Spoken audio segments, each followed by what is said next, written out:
live. We're live. Oh, she thinks she's talking again, but she's not talking. So I'm talking. Welcome to Tea Time with Robyn. She's Tea, I'm Robyn. And we're going to talk about all kinds of fun stuff as soon as she opens up her mic. And she What can is up, y'all? I told Robyn, I said, bear with me because I don't know what's going to happen with this. And it did it. It did it. But Robyn got us together. Like she said, it is tea time with Robyn. I am Tea. She is Robyn. Thank you, guys. Listen, I'm so sorry for the day or the time switch. I just had a meeting I had to attend, but I'm glad you found us. And yeah, we're here. We got a lot to talk about. There's a lot of things that happen. Ooh, we got a head coach. Ooh, we got a head coach. We got a head coach, Robyn. But before we get into everything that happened, the presser, Joe Brady's looking fabulous with his kids and his wife.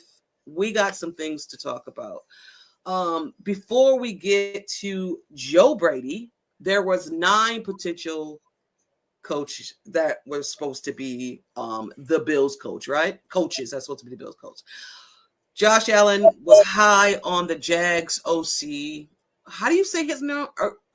Udinski. Grant Udinski. Udinski. He worked with Sam Darnold. Look at him. He's doing great. He's in the Super Bowl. Brian Dable, the guy that I wanted. I know he rubbed a lot of people the wrong way. Whatever. History with Josh Allen, and that's why I wanted him. Phillip Rivers. Interesting. But, hey, high school coach. Why not? He's played in the NFL before. Who else were there? Those are like the only. I'm not going to go down the line. But, again, there were 9. But, no. The Buffalo Bills, and I think everybody was just shocked. Can't we talk about Mike McCarthy and the Steelers? Okay.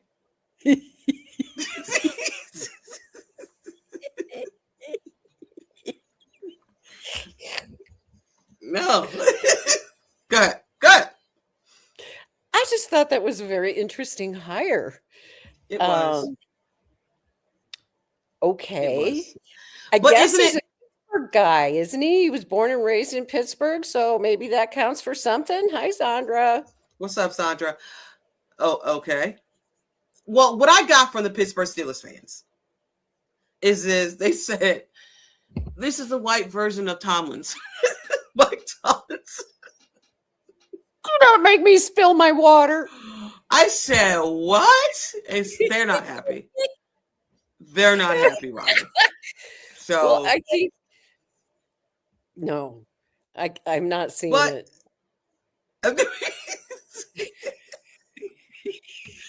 I don't know. Listen again. We are not typically at this time. Yes, and we are being silly today. But again, they appointed Joe Brady as their head coach. Your first reaction when you heard this, Robyn? Give me your first reaction. Well, I wasn't surprised, to be honest with you. He wasn't the first person on my list, and I will freely admit to falling into the, gee, wouldn't it be nice to have a whole new breath of fresh air? Until I really sat down and thought about it after they named Joe Brady and came to realize that the job he did as an offense coordinator has nothing to do with the job that he'll do as a head coach. Mm-hmm. There's some overlay. Yeah, he'll call plays. Like he said, he'll call plays. Okay. Right. Well, that begs the question, are we happy about that? Or are we not happy about that? Because we weren't entirely pleased with the way that plays were called this past year in particular at times, not throwing the ball down the field, the bubble screens and all that stuff. However, it was brought up how much of that fell on Joe Brady because of the influence that Sean McDermott may have had from time to time when he would say, let's not be cute. You know, when everything now is, and again, this is speculation. We don't know. We're not Right. in the rooms. We're not in the building. But it just seemed like, and handcuff is might be the word, whatever. But it just seemed like he put this offense in a bind to where it's like, I want you guys to run the ball. I want to maintain. I want to control the clock, run the ball, play control football. Like, it just seemed, I don't know. It just, the offense just didn't flow. Remember what I was saying? It was this season. I I was like, the do. offense is so chunky, right? It Yeah, just and it was different than the year before, wasn't it? right, right. Because Josh Allen, had his MVP season, and the offense just kind of, it it flowed. And this year, it was clunky. It was Mm-hmm. chunky. It was all those things, and none of them were really particularly effective. Yes, we won a lot of games, but we lost some games that we shouldn't have lost, in my opinion. Right, And right. we'll what Joe Brady will do as a head coach is going to be very different than what we saw him do as an offensive coordinator under a different head coach. Mm-hmm. I think that's the bottom line, and I'm open to that. Now, that being said, I did not. We talked about this before we came on the air. One of the things that I was most happy about today, and we're going to get into the press conference later, Mm-hmm. but it did make me very happy that we saw a much more effective press conference today than we did a week Absolutely. ago. That And was shit show. that was important. It was a shit show. And it Mm-hmm. was important that this press conference with Joe Brady come off differently. And we'll get into it later, but I just Mm-hmm. thank you, Joe Brady, for talking about Sean McDermott. Oh yeah, And and we're definitely going to get into that because I, we're going to get that was into it. important. Yeah, we're going to, yeah, Moving for sure. along. For me, my reaction was okay. Um, is this the difference you're looking for? Is this the change you're looking for? Because Joe Brady is part of that regime of Sean McDermott, Brendan Bean, all of that. And I get when and you want young, right? And Joe Brady is everybody. So all I kept hearing, we want someone young. We want someone young. We want someone young. Isn't Joe Brady young? Isn't Joe Brady 36. 30s? Right? He's the youngest at the moment. Head He's the coach. youngest head coach in the league. So So we he's got, yeah. young. So we got young. So when y'all all were saying we want young, he's young. Um, Joe Brady, when he first came here, he took the job over from Ken Dorsey. We were all excited, ecstatic. Oh my God, yes, yes, yes. And then you seen how the offense operated. It was more of what we wanted and more of what we was like. Our vision was like, yes. Mm-hmm. Ken Dorsey handcuffed this freaking offense. Um, he was a hot new OC. We loved it. We loved it. In Josh Allen's prime, he made him an MVP. James Cook rushing a rushing title. So I get that it's not the new that y'all want, but my reaction was like, okay, not who I wanted, That's but kind of where I was at. I was like, I'm okay. rolling. Right. Because I think everybody put him down to like number 9. It's like there's 9 of them, and then there's Joe. There's 8, and then there's Joe. Joe But Brady. here's the other thing about, and I think we have to own this as Bills fans. That we We don't know shit. we don't know shit, for one Okay. thing, that's true. But also, on top of not knowing shit, we overreact Oh, to everything. every We single overreact thing. to everything, every single thing. It could be this and it should have been that. And the hysteria, people are either good or they're bad, or they're this or they're that. And we have to stop doing that as a fan base. We need to take a deep breath and chill, because Wait, I'm what? dizzy. Oh, Chill. Pat. Yeah. Yeah, I know that. Okay. Oh, We're gonna talk. Yeah. oh yeah, Yeah. we'll get into that. But anyway, my point is, Bills fans, we we really need to grow up a little bit and not be so childish in our reactions and our emotions to things. Because a week ago, when Sean McDermott was fired, I don't know how many things I read on my time, excuse me, on my timeline. Oh, I'm never going to be a Bills fan again. And how could they do this? And we get 40,000 signatures to bring back Sean McDermott. Oh, And I think it's 90 now. is it? Oh, they're still passing it around. He's not coming back, guys. Not coming back. Okay. Not coming Yes, he's not back. coming back, and it's okay. The bottom line is Sean's we fine with it too. Sean is exactly. He may really feel like this was going to be a blessing in disguise. I remember when Sean McDermott once talked about what it was like the first time he got fired, when Andy Reid had to let him go, and Mm-hmm. he was the scapegoat. And he said what he learned from that. And I suspect in this situation, he's going to take everything that he learned from his experience in Buffalo and move it forward into his next role, whatever it is, be it a head coach, defensive coordinator, whatever. And who knows? But the bottom line is it's more complex. How do we go from being fans one week, wreaking havoc because what have they done? And nobody can be Sean McDermott. And the week later, oh, did y'all see that press conference? Oh, it was really good today, wasn't it? Yeah. You know what I I'm told saying? you can't do the emotional roller coaster. I pledged not to do that long time ago, and Me I'm too. still on it. I'm not doing it. But let me ask you, was this a safe move for you? You think? Yeah. But I don't think that's a bad thing either. Right. You know, it's like people talk about it. Well, it's the safe choice. Well, what's wrong with being safe?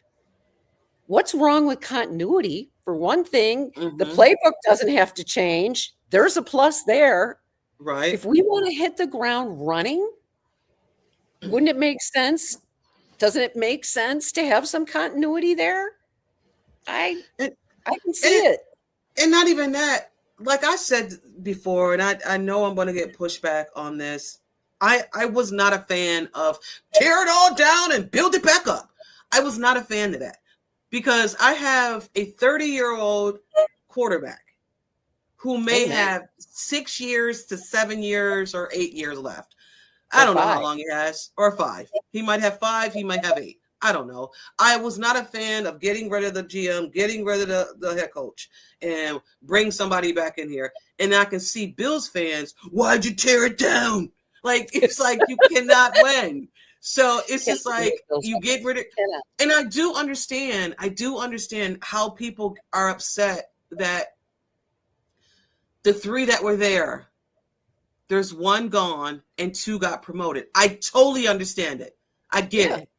I It get looks it. suspect. I get it. But I don't want to say that's life, but I mean, what are you going to do? Exactly. What do you have control over? He had 9 years of it, right? And Yes. we didn't go anywhere in And those 9 we years. didn't have, and we're going to talk about this later too, but we didn't have some of the things that are coming out of the closet now. We didn't know Right. about some of the Right. stuff that we're hearing about now Right. that made And me go, oh, right. it was like, for me, it was like a jigsaw puzzle tee. It was like there was a piece here I and a piece know. here, a piece here and a And piece there was here. And like, all oh, of a that's sudden, that is connecting. It's not to blast anybody or put somebody a player out there. I mean, you can go on X and you can see what some players are saying about walking around the building with your booty cheeks tight. I mean, you just imagine not being able to walk around the building being yourself. And now they're saying we can be ourselves. I'm not saying that is from Sean McDermott, but he is the missing piece. So The I'm only just person that saying. Thank you, John. Please like and share this. If you Thank you, don't know, John. we are on. Oh, that's a beautiful fan. Oh, we got a lot of kids too. Well, Robert Sala, the Titans head coach. Beautiful children. He just a head coach again, but yeah, I'm then checking the you. Sabre score. Oh, and then you also see there's players there. I mean, Yeah. so I Yeah. mean, I don't want to personally hear anymore in the back channels when it comes to Sean McDermott and what happened in the organization, what happened in that building. It's over. I don't really care. I've moved on. We have a head coach. Now we need to get, the DC. We got an O lineman coach, and we just need to put the pieces in. We got to put, skilled coaches in there, and I'm ready to roll. The offseason is going to be beautiful. But before we get to the offseason, I think we need, and I didn't cue it up. I think we're going to have to spill some tea if I can find it. We're going to spill the tea. Nope. Here we go. Spill the tea. I've got tea. You got tea. Come on, just spill that. Come on, just spill that. Spill that tea for me. Spill no dirty tea. Yeah, tell me everything. Come on, just spill that.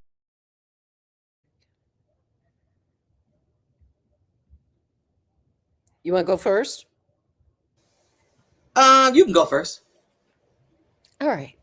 Because mine will be short and sweet. I have a message from Mr. Daquan Jones. You showed us who you are, Mr. Jones. You showed us who you are.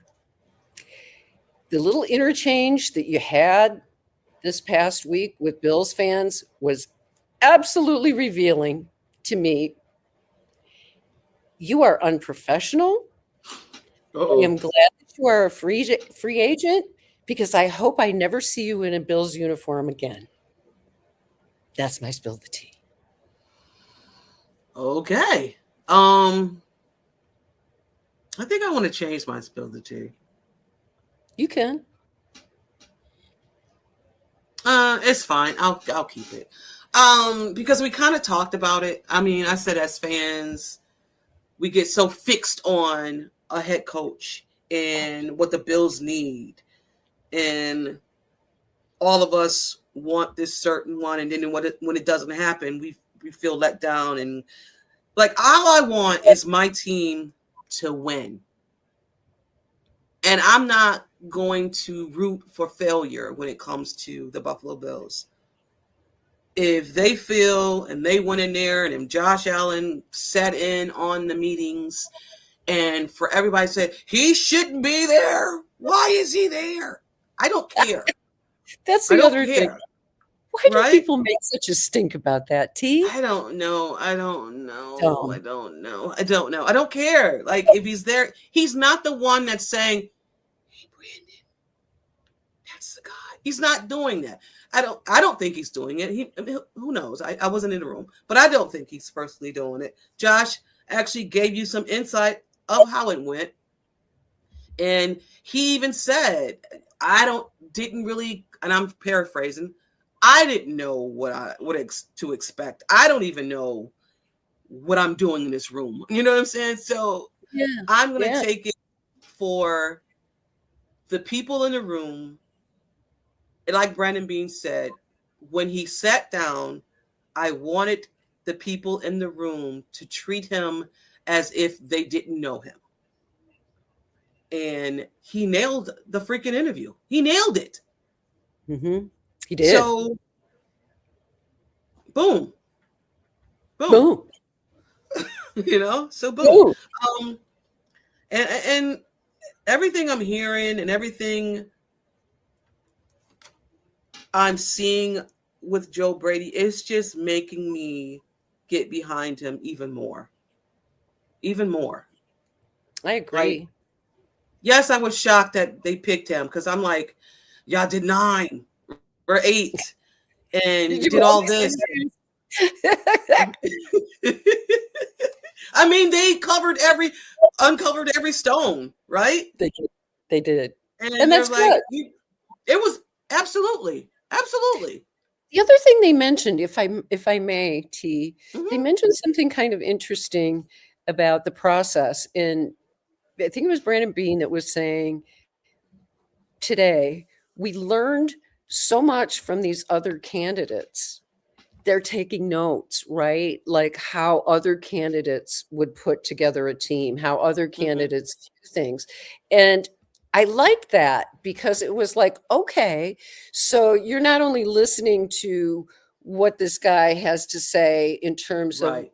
his suitability to be a head coach, you're learning about how other seemingly up and coming head coaches think. And they learned a lot from that whole process. So I'm in favor of interview as many people as you can. And they did. And they said, okay, so we ended up going back to the place that we started. Because I had forgotten he was the first interview. And he was the very first interview. Yeah, he was the very first interview. And I mean, not to say let's get him out the way, but he's in the building. Why not? Just right. Yeah. Right. Check. Exactly. And they may have even started out thinking that, like, okay, well, we're wide open here. So we're not going to be treating Joe Brady any differently than anybody else. We'll get him in here. We'll get him through. We'll get all the other people through, and then we'll revisit. And they kind of revisited, it sounded like, as they went along. The would talk. And appropriately so, it sounded like Josh wasn't really involved in the nitty-gritty part of the discussions as much as he was just to kind of say, okay, this guy looks like he might be a good fit for our players. He was sort of representative of the players on that committee. That's sort of the way I look at it. Yeah. Well, since we're talking about the presser, and we can get back to the Jerry Hughes situation, but let's talk about the presser. I watched a little bit of it because I had a meeting that I had to attend at 11:30, so I had my earpiece in, so I didn't really watch it. I was listening and also in a meeting, so I've seen and heard some of it, but I thought he nailed it. What I did see, I thought he freaking nailed it. They made sure, Brandon Bean made sure, they made sure that the slate is clean. This is a new era. That era is over. We are together in this. You almost said the word. The buzzword for that whole process. Oh, yeah. What? Alliance? No. Alignment. Thank you. We're going to hear that. Do you know how many times we're going to hear that? Like the process. Now the word is alignment. Alignment. Are you aligned? Because it was, yeah. Are you aligned? Are you aligned? Yes. I want to know I'm aligned with you. Oh, did he? Brady interviewed with the Ravens and the Saints. He had second interviews. Oh, good for them. Good for him. But let's talk about the presser because you seen more of it than I did. So I'll step back. I just watched the whole thing. And you caught a few pieces of it that I think you said you found interesting. The part that was so, I mean, you could tell he was nervous. I was going to put these up here. You don't have to read them. Okay. He was nervous and he was emotional. He was so emotional. He could hardly keep it together.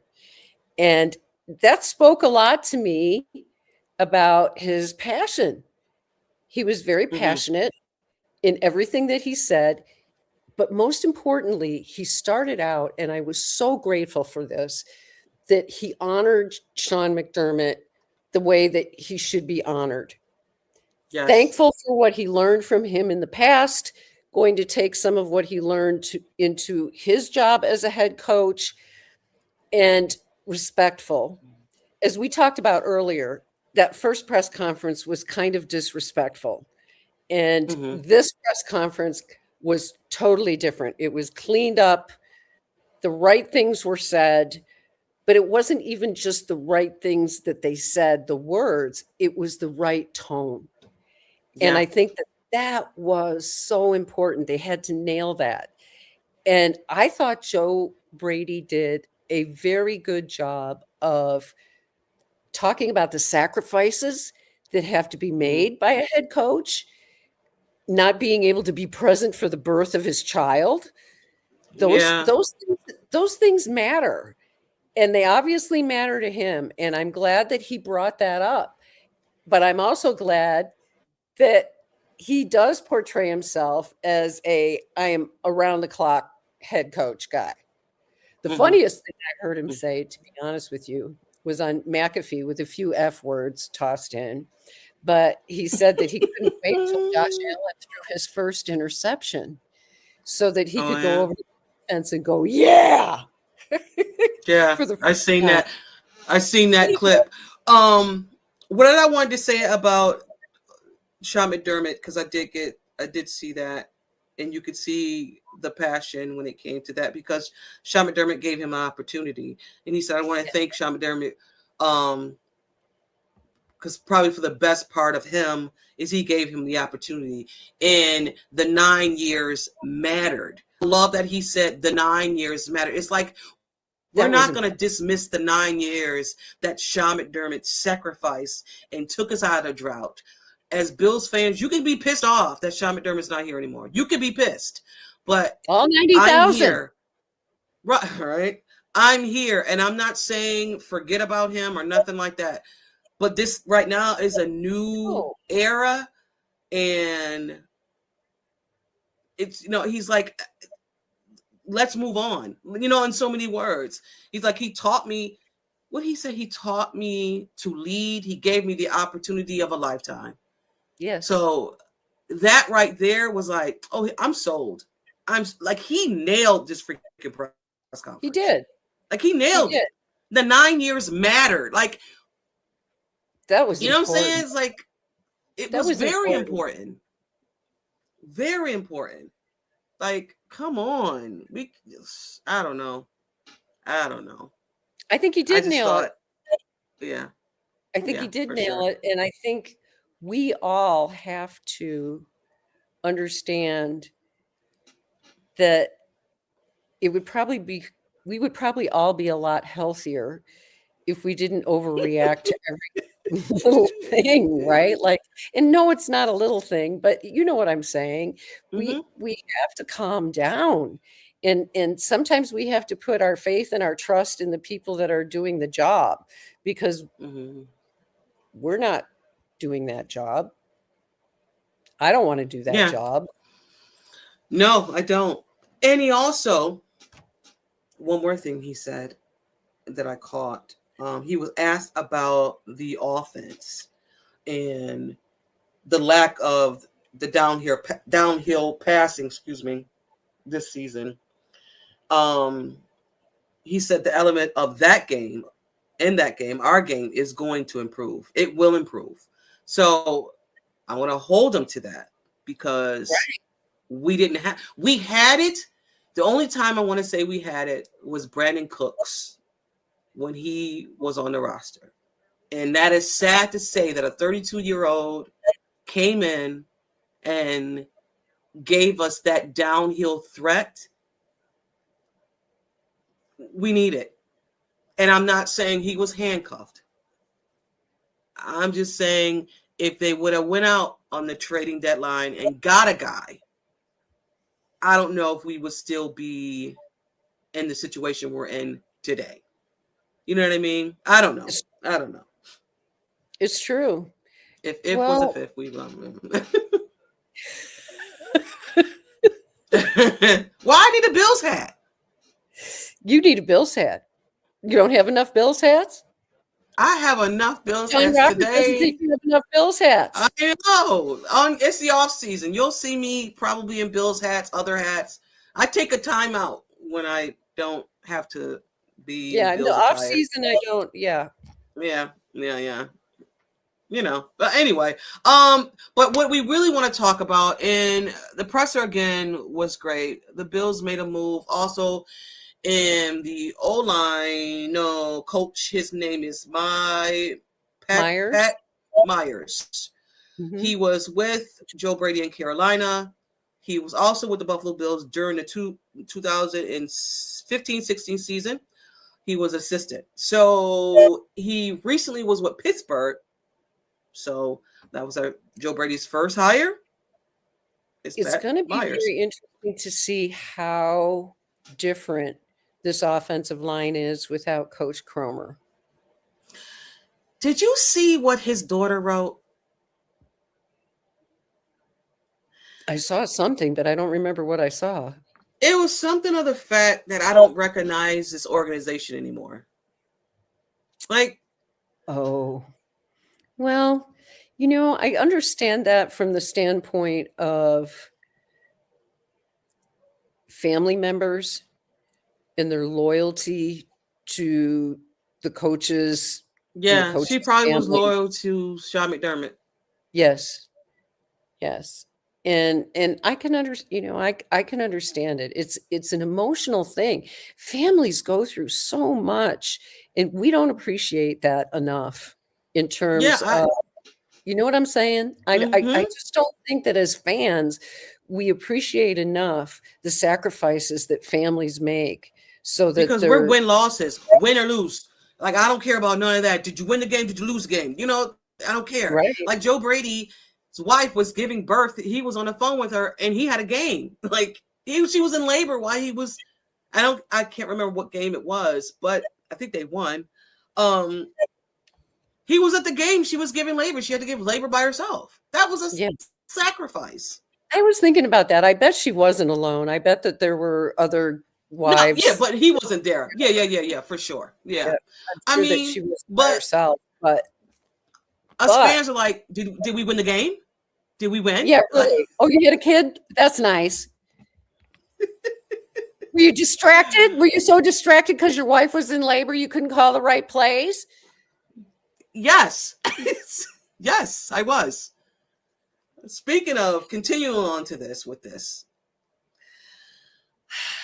Jerry Hughes. Now, Jerry Hughes has been beloved by Bills fans for a long time. When Jerry left here, I think, matter of fact, this might be the second Sean McDermott move. How coincidental is this? Because he's at odds with him.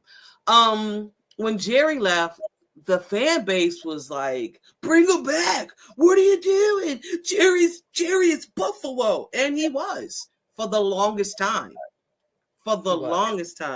So I don't know if you'll be happy to hear this about what Jerry said about Sean McDermott. For all you 90,000 fans, cover your ears, because Jerry said 13 seconds had a big impact on this organization, and it was tick, tick, tick for Sean McDermott. He said if a coach can manage to lose a football game in 13 seconds after a quarterback put together a phenomenal play and played phenomenal, the coach should have been fired. Seems like someone was on borrowed time. That's from our Jerry Hughes, ex-Buffalo Bills player. That's Jerry. Then he said this. Let me tell you. Then it's this part. Yeah. Once Sean McDermott screwed up the 13 seconds with his calls, the prevented defense every single play, I knew he wasn't serious. That's Jerry Hughes, ex-player of the Buffalo Bills. Oh. If we go back, though, in time and listen to any of the pressers that Jerry Hughes has had in the past, when he was a player, he was always a straight shooter. He was. He was not a guy on the Buffalo Bills who would sugarcoat anything. And I remember some of the beat reporters talking about how if you really wanted to get to the down and dirty of something, go talk to Jerry Hughes. Because Jerry will tell you straight up. Mm-hmm. Now, that being said, okay, was this bitterness on his part because maybe Sean McDermott decided it was time for him to move on and, he harbored some bad feelings about that. Or, and this is entirely possible, he could have been just fed up and said to Sean McDermott, I want out. Right. I don't know which way it went down, but obviously there were feelings that Jerry Hughes carried with him for a long time. And I think, and again, we don't know, but I would imagine, let me just say that, I would just imagine there are players on that 13 seconds game, and we all know how it went down. Like, we can all see it. Like, we were there. Josh Allen did what he did, and we just knew the game was over. And then all you had to do was play what you needed to play. And for Jerry to say what he said, and you to go back and think about it, and then certain people got fired, and then comes to find out certain people were supposed to do certain things and they didn't, and it just like, whatever. And then the article came out, with other stuff, and you're just like, you mean the puzzle that you said? Yeah. The pieces, it's just, I don't know if it's aligning. I don't know if the pieces are connecting, but there's something with that. That's all. There's something with that. Definitely. So, I don't think Jerry would have said something like that just based on personal bitterness. I don't. Yeah.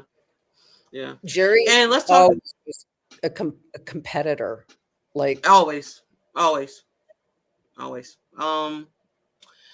Bobby Babbage, I'm seeing in the comments. Bobby Babbage is gone. Yes, gone to the Packers. He's not a DC. He got demoted to, what was it you said, Robyn? Passing game coordinator. Yeah. So, and probably defensive backs coach. I thought I saw that too. So that might be a combination position. I did not want Bobby Babbage back. If Bobby was going to be back, and I'm like, if Bobby was going to be on the team, I'm like, you're not serious. You're not taking this defense serious, because the defense gave up 30-something points in this last game. You can't. Even though Josh Allen played the way he played. If the defense would have stopped a play at any point, we probably would not be talking about head coach positions, whatever. So again, the defense again. The defense. And you know what kills me about this whole thing is that Sean McDermott went last year to a very aggressive, coaching style, to right back to being hands off. Like,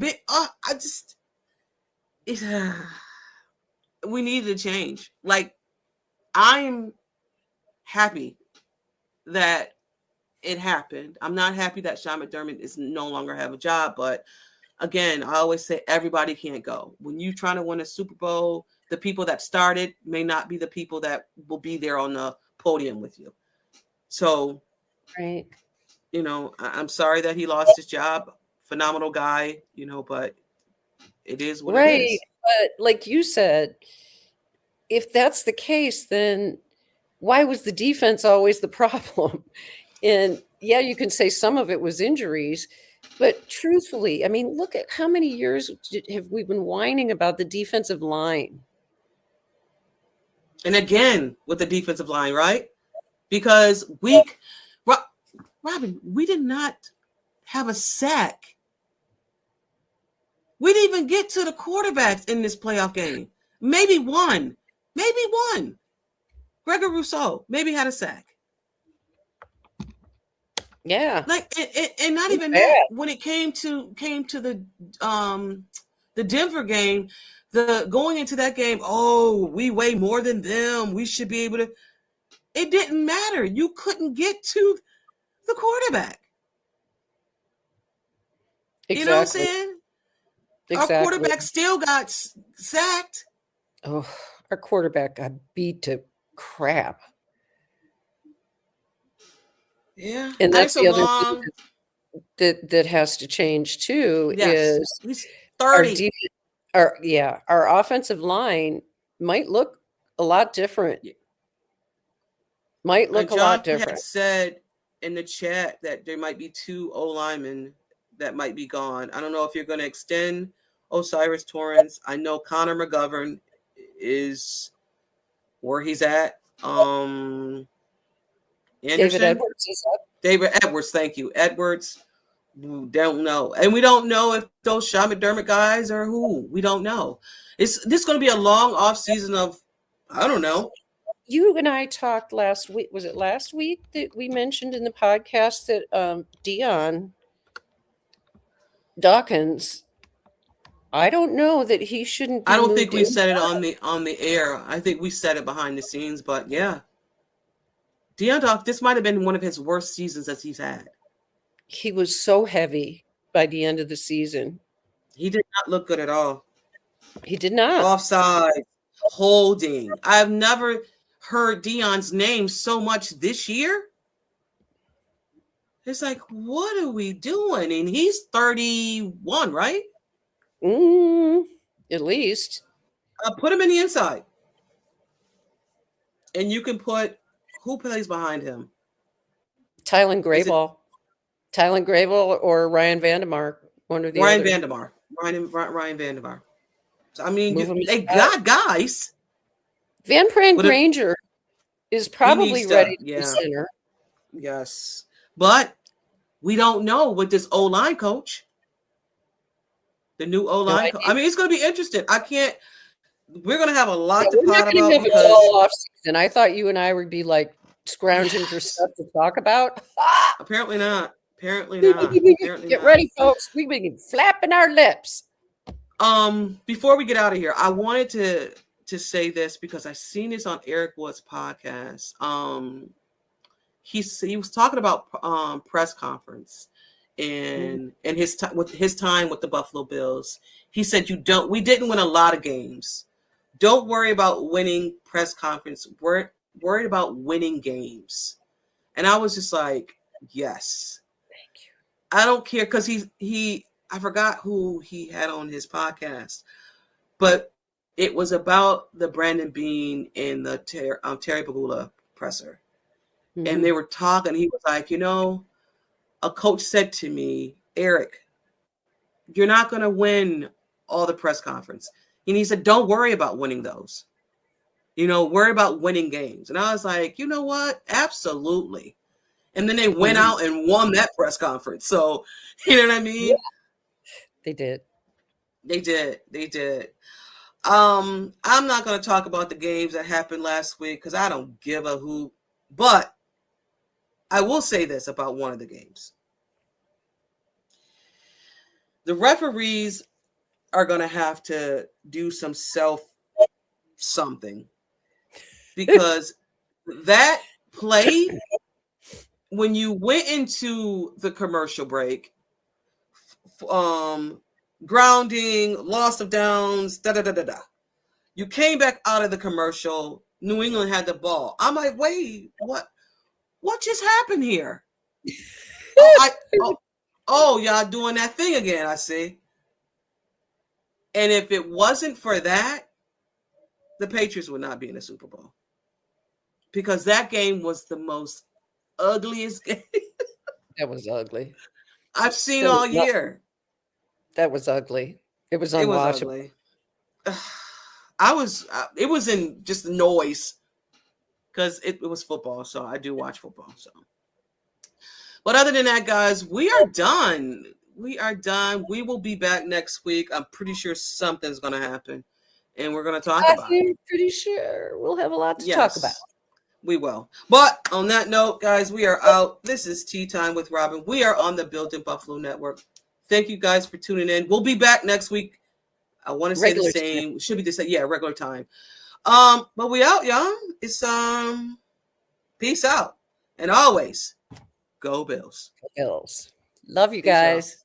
Love you guys. Thank you again. Boop. Thank you for everything.